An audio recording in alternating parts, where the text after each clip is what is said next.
Baik, kita teruskan perkuliahan kita hari ini terkait dengan kebijakan luar negeri Indonesia. Bahasan kita hari ini bicara tentang politik luar negeri atau prinsip politik luar negeri Indonesia yang sifatnya bebas aktif. Oke, saya harap teman-teman enjoy baca tulisannya Muhammad Hatta yang tahun 1953 lalu kemudian 1958 kemarin. Karena ya apa namanya? Saya bisa bilang kalau dua tulisan tersebut adalah dua tulisan yang must read by pengkaji kebijakan luar negeri Indonesia. Oke, saya tahu Anda pasti punya opini, lalu kemudian punya pandangan, lalu kemudian punya apa namanya,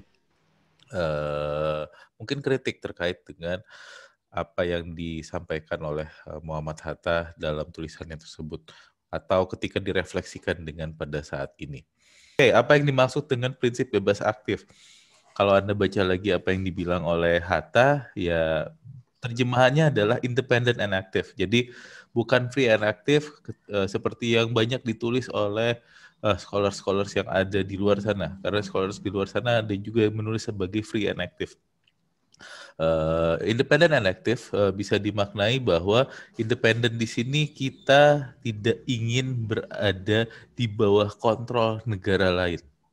Kenapa? Karena pada waktu itu kita baru saja merdeka setelah sekian lama dijajah oleh kekuatan asing. Lalu kemudian kita coba untuk menjaga independensi tersebut. Independensi dalam artian kita tidak mau kebijakan yang akan kita keluarkan itu berdasarkan preferensi negara lain. Tapi kebijakan-kebijakan yang akan kita keluarkan itu didasarkan kepada kepentingan kita sendiri dan konsepsi yang kita keluarkan sendiri.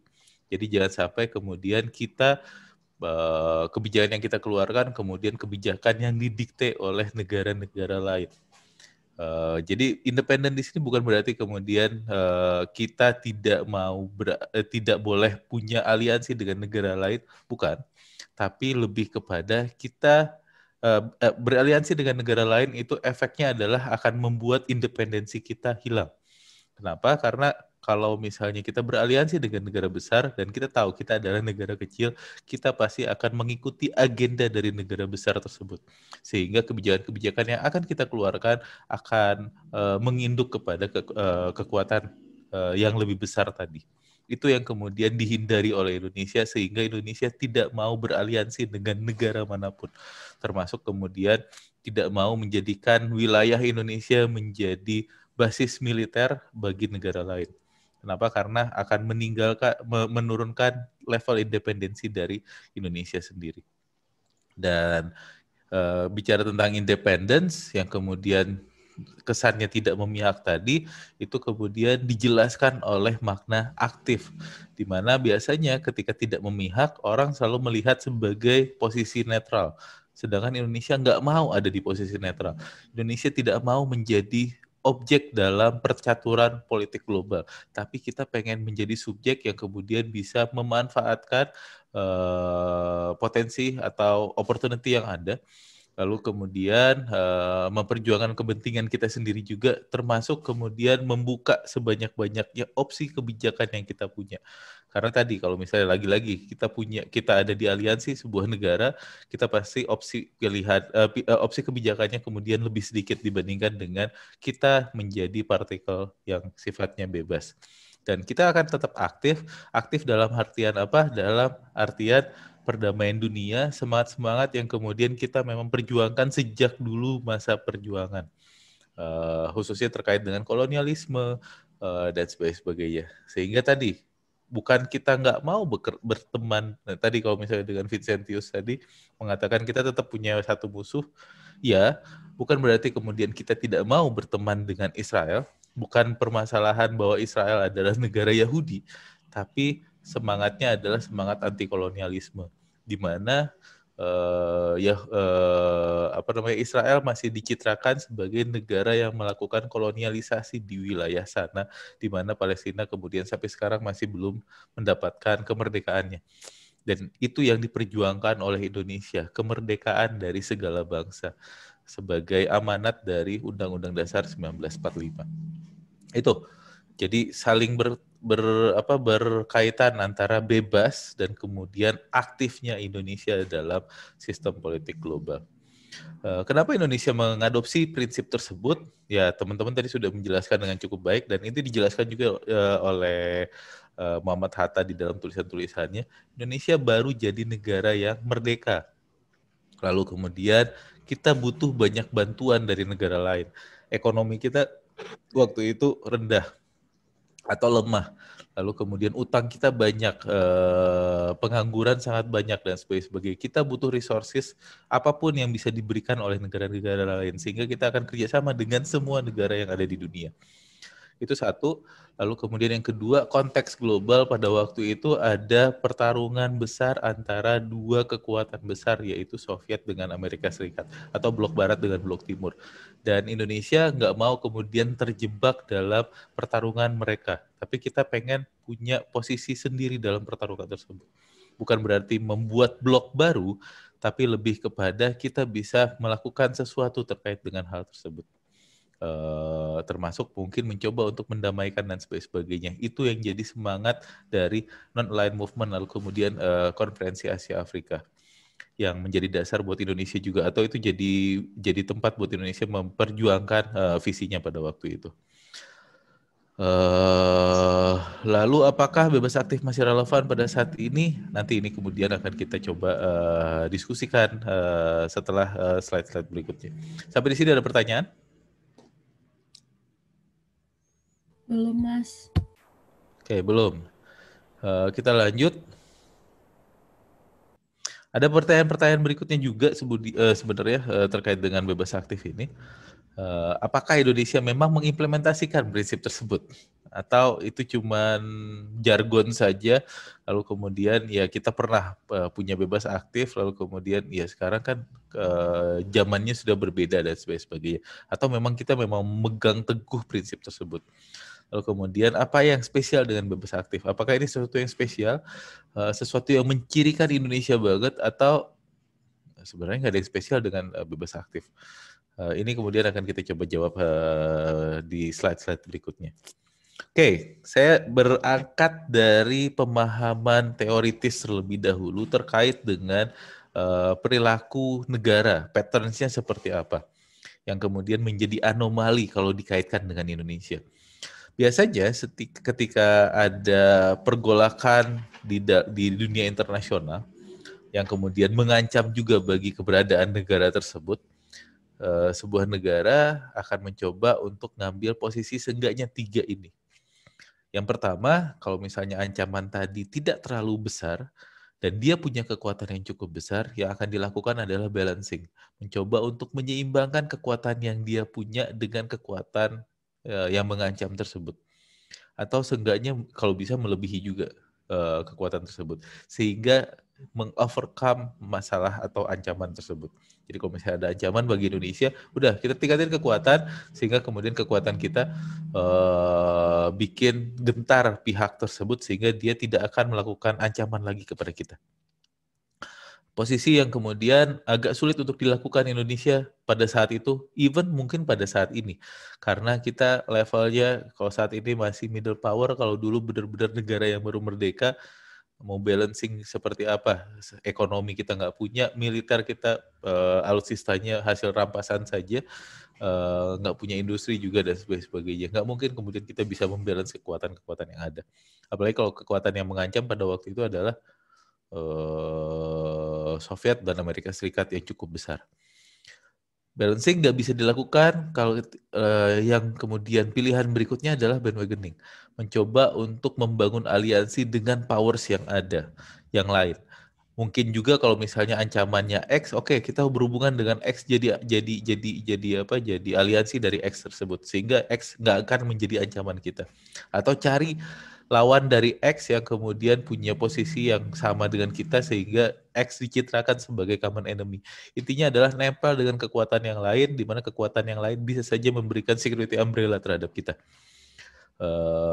Pilihan yang enggan untuk diambil Indonesia. Kenapa? Karena pengalaman Indonesia pada waktu itu kita pernah dijajah oleh Belanda, lalu kemudian di bawah Jepang juga selama sekian tahun, dan kita cuma didikte dan ikut apa agenda dari Belanda dan juga Jepang. Dan kita nggak pengen ada di posisi seperti itu. Sehingga bandwagoning bukan pilihan bagi Indonesia. Pilihan berikutnya lagi, netral, di mana nggak terlibat dalam power politics game yang ada, lalu kemudian perilakunya lebih pasifis. Ini mungkin ketika yang Anda lihat, baca di tulisannya Hatta, seperti yang dilakukan oleh Belgia, lalu kemudian Belanda ketika Perang Dunia Kedua. Mencoba untuk berposisi bahwa enggak, kita nggak lawan Jerman, tapi kita pun bukan bagian dari sekutu juga. Kita nggak ikutan dalam perang ini. Tapi kemudian mereka akan terseret dalam permasalahan yang ada, wilayahnya tetap hancur, jadi objek terhadap pertarungan politik yang ada. Posisi yang kemudian tidak ingin diambil oleh Indonesia, apalagi pada waktu itu kita butuh banyak hubungan dengan negara-negara lain. Tiga hal ini kemudian tidak diambil oleh Indonesia, Indonesia menciptakan posisi dia sendiri. Posisi yang ketika sekarang banyak orang mengatakan sebagai posisi hedging. Between balancing, kemudian bandwagoning. Tetap berteman dengan pihak-pihak yang ada, tapi kalau bisa kemudian mencoba untuk ningkatin kekuatan yang ada, caranya adalah ya tadi, karena kita berdekat dengan salah satu negara, kita dapetin sesuatu dengan negara yang dari negara yang ada tadi. Tapi jangan sampai kemudian kita nempel dan didikte oleh pihak-pihak yang ada. Itu posisi yang kemudian diambil oleh Indonesia terkait dengan bebas aktif. Bebas aktif kemudian bisa dibilang sebuah anomali, bukan balancing, bukan bandwagoning, lalu kemudian bukan juga netral. Oke, dasar dari kebijakan Indonesia adalah ini, pembukaan Undang-Undang Undang-Undang Dasar 1945, yang mungkin Anda dulu sih saya waktu sekolah disuruh menghafal ini. Mungkin Anda masih ingat juga di paragraf pertama dikatakan bahwa sesungguhnya kemerdekaan itu ialah hak segala bangsa, dan oleh sebab itu maka penjajahan di atas dunia harus dihapuskan karena tidak sesuai dengan pri kemanusiaan dan pri keadilan. Penjajahan di atas dunia harus dihapuskan, lalu kemudian kemerdekaan adalah hak segala bangsa. Itu dua hal yang kemudian diperjuangkan Indonesia dan jadi amanat konstitusi Indonesia terhadap siapapun yang akan menjadi pemimpin di Indonesia. Lalu kemudian objektif Indonesia, nasional objektif Indonesia atau national interest Indonesia secara basic seperti yang tertulis di paragraf 4 ini. Membentuk suatu pemerintahan negara Indonesia yang melindungi segenap bangsa Indonesia dan seluruh tumpah darah Indonesia, dan untuk memajukan kesejahteraan umum, mencerdaskan kehidupan bangsa, dan ikut melaksanakan ketertiban dunia yang berdasarkan kemerdekaan, perdamaian abadi, dan keadilan sosial. Amanat ini kemudian yang membuat Indonesia harus aktif juga dalam sistem internasional. Kenapa? Karena kita harus ikut serta melaksanakan ketertiban dunia berdasarkan kemerdekaan, perdamaian abadi, dan juga keadilan sosial. Ini national interest-nya Indonesia yang diamanatkan oleh konstitusi. Sehingga ini harus dilakukan oleh Indonesia. Dan ini digali dari mana? Dari pengalaman yang sudah dimiliki oleh Indonesia. Dan jadi bisa dibilang jadi konsensus di antara founding fathers Indonesia. Orang selalu balik lagi ke konstitusi. Seperti itu. Mungkin nanti setelah kelas ini Anda kalau mau lihat ada debat antara Trump dan Biden di TV, kalau nggak salah nanti jam 9-an. Pasti bakal balik ke konstitusi karena itu tugas utama siapapun yang akan menjadi presiden. Oke, kemudian dari hal itu konsepsi bebas aktif yang dipikirkan oleh Muhammad Hatta adalah seperti ini. Do we Indonesians in the struggle for the freedom of our people and our country only have to choose between Russia and America? Is not there any other stance that we can take in the pursuit of our ideals? The government is of the firm opinion that the policy to adopt is one which doesn't make us the object of international conflict.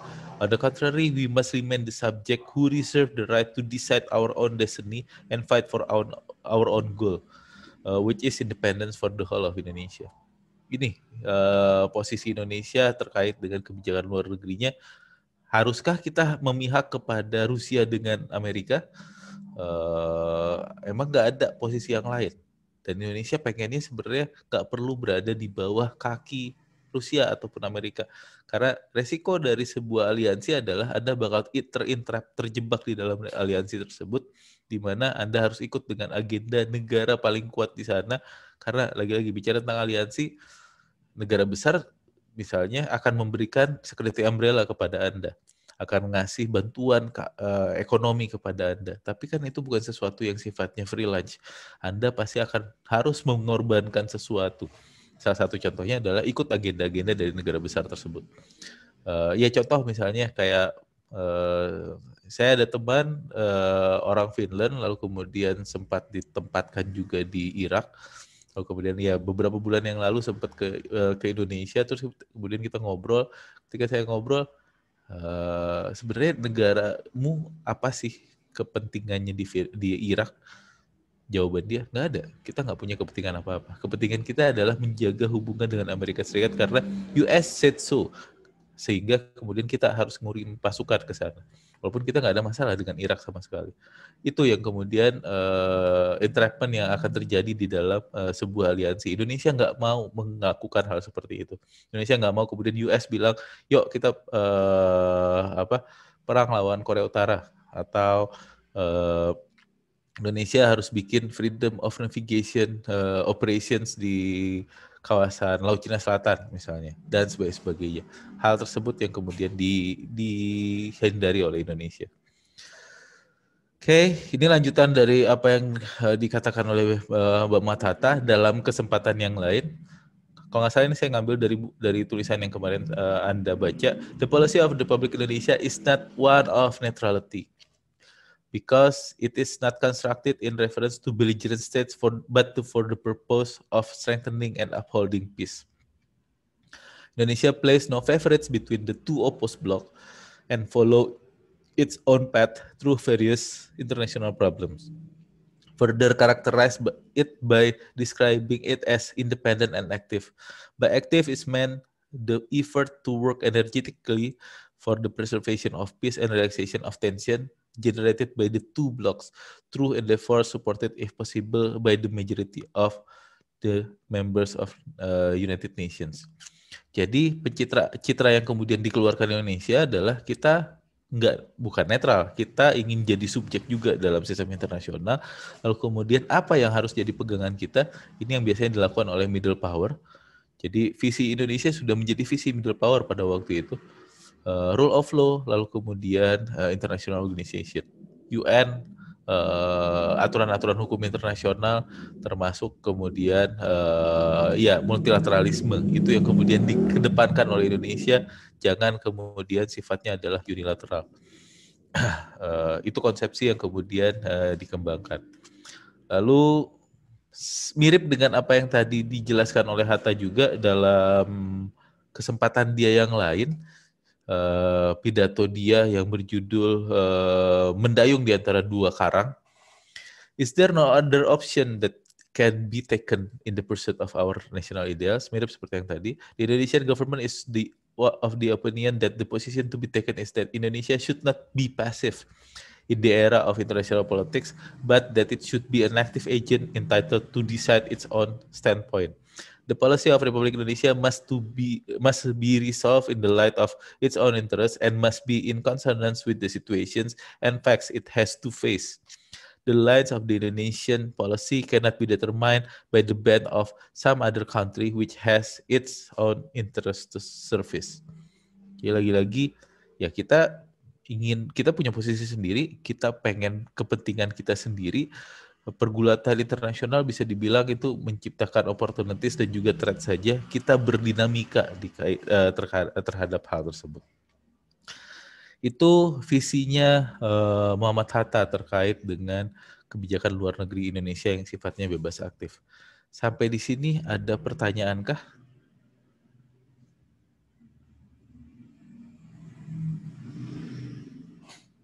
Belum ada, Mas. Belum ada? Oke, kita lanjut sebentar.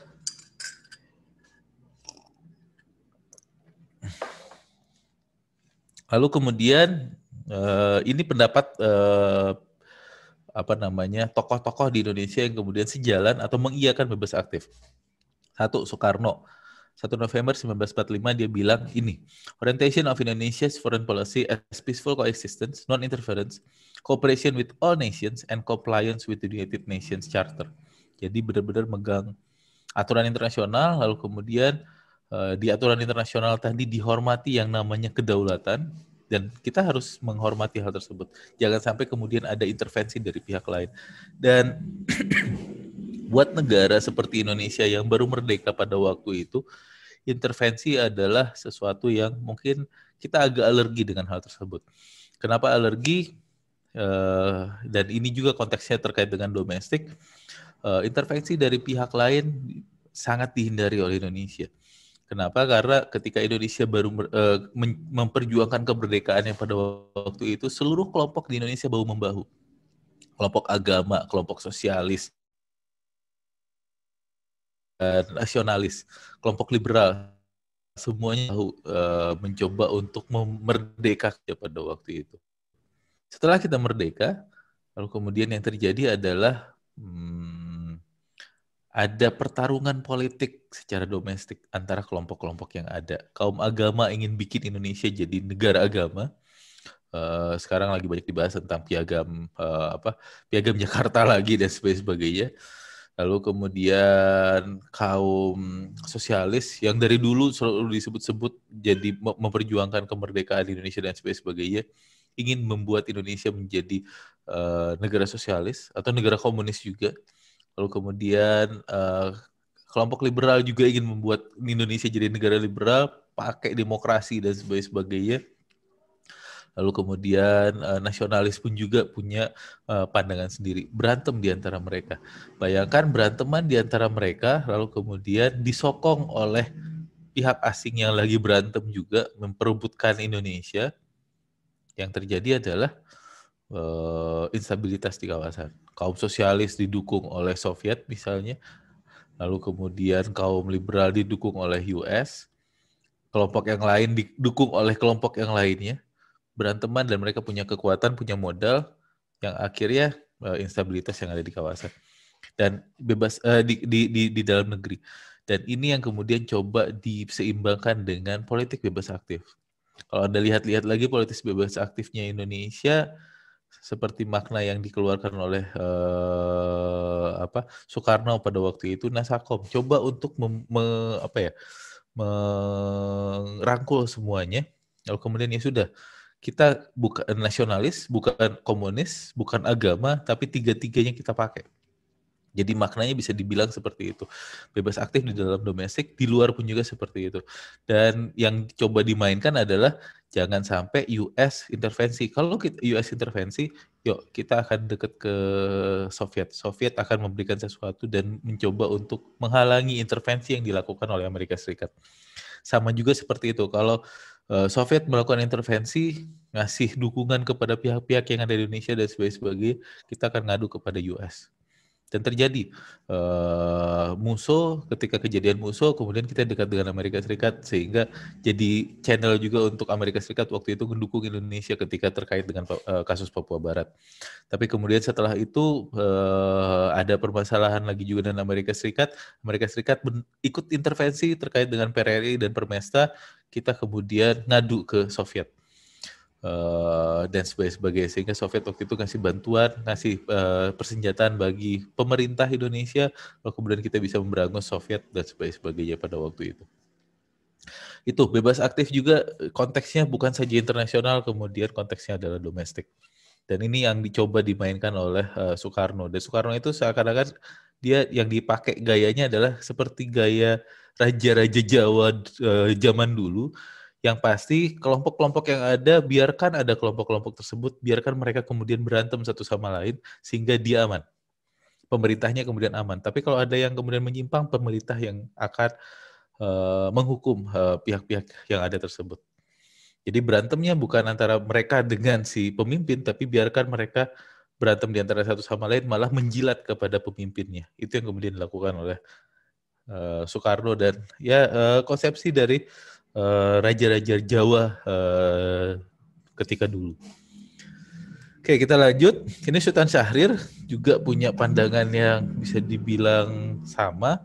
1947 dia bilang di dalam speech-nya, the newly independent state of Indonesia emerged from the Asian War, and as a consequence, it was necessary to call for a foreign policy that did not aggravate international tensions, but which would help in bridging the differences amid states then obtaining between the superpower rivalry. Jadi nggak ingin terlibat di sana, tapi kemudian kita akan punya kebijakan yang sifatnya jangan provokatif, memprovokasi tensi secara internasional, tapi mencoba untuk membridging. Dan bridge builder salah satu peran yang selalu dikemukakan atau dikedepankan di Indonesia sampai saat ini. Lalu kemudian Wilopo mengatakan ini, tapi ini ketika independen bebas aktif sudah dianut oleh Indonesia. Independent and active foreign policy was a positive position in that when a problem or an incident happens due to the controversy of the two blocs, Indonesia would persist to base its attitude on an independent action. Jadi apapun yang terjadi dengan kedua blok, kita kemudian bisa bikin keputusan sesuai dengan stance kita sendiri, bukan stance dari kedua blok tadi. Taking into consideration international law under the UN Charter, and more importantly, diplomacy which is directed by Indonesian national interest. Dan kita ngambil kebijakan kita sendiri dengan kepentingan kita sendiri. Lalu kemudian Subandrio mengatakan seperti ini, direction to expand friendship between Indonesia and all other nations who wish to develop friendly relations with Indonesia, regardless of what their social or political system is. Goodwill by the Indonesian government to pursue partnership with states that have not had such policies toward Indonesia. Jadi artinya kita bisa dibilang nggak perlu milih-milih teman seperti apa. Yang pasti kita berteman saja dengan semua orang. Semua negara, lalu kemudian kita bisa mendapatkan keuntungan dari pertemanan-pertemanan tersebut. Ini yang kemudian digaungkan lagi juga oleh Pak Martin Natalegawa ketika Presiden SBY yang mengatakan 1,000 friends, 0 enemy. 1,000 teman terlalu sedikit bagi Indonesia, 1 musuh itu terlalu banyak bagi Indonesia. Relevan atau tidak, tapi intinya adalah kita akan coba untuk berteman dengan semua negara. Sehingga dari sana bisa dikatakan seperti ini terkait dengan bebas aktif. Ini kebijakan yang sifatnya pragmatis. Kita pengen kepentingan kita sendiri, lalu kemudian kontekstual, tergantung konteksnya, dan konteksnya pada waktu itu adalah konteks perang dingin, di mana kemudian kita akan mencoba untuk memposisikan supaya kita mendapatkan sesuatu dari pergolakan yang ada.